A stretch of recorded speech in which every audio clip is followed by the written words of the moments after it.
Hi, welcome to the military shop.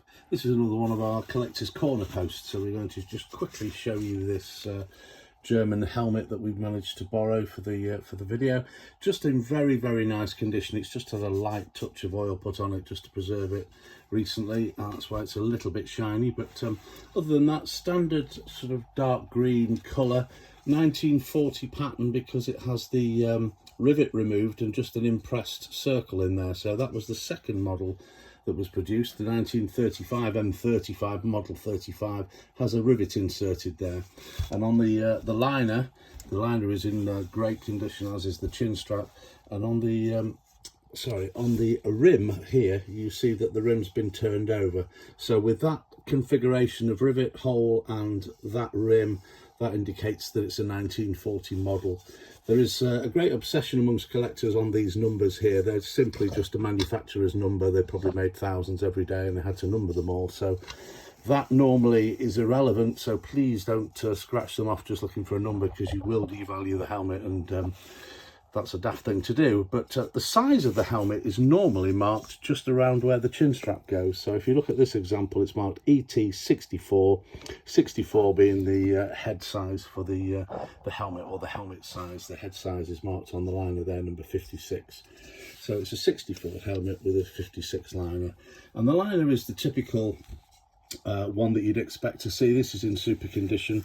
One thing to look out for on German helmet liners is if they have a rivet inserted just here, or the rivet has been removed and you can see where it's been removed, that generally indicates post-war use or post-war manufacturer. So it's just something to look out for. This is a little bit more unusual, given that it's a 40 pattern helmet, because it still has the early double banded liner, the aluminium double banded liner, and that's something indicative of the earlier helmets, and you'll suddenly see that that disappears in the 1940 onwards, mid 40. And also something to look out for is that they rounded the chin strap mounts in mid 1940. So without looking at this helmet and without taking the liner out, I know that this is probably dated mid 1940.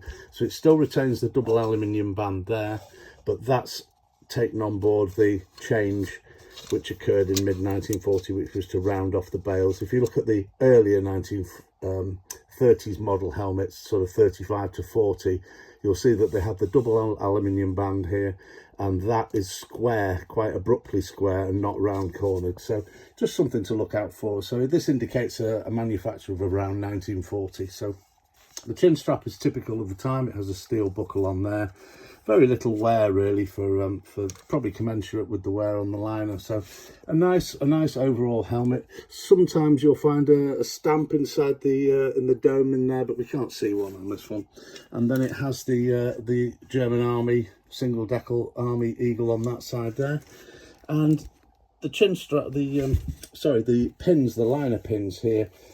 Again, same colour, matching to the helmet. Probably never really been out of the helmet, and matching in colour and style. And the other thing to look out for is just to check that they're really flush. If they're really flush, then that's another indicator that they've not been messed with. So just a nice, honest M40 single decal German Army helmet, and we just wanted to show you that whilst it came past our desk, so to speak. So anyway, thanks for watching, and I hope you've learned something or enjoyed watching that.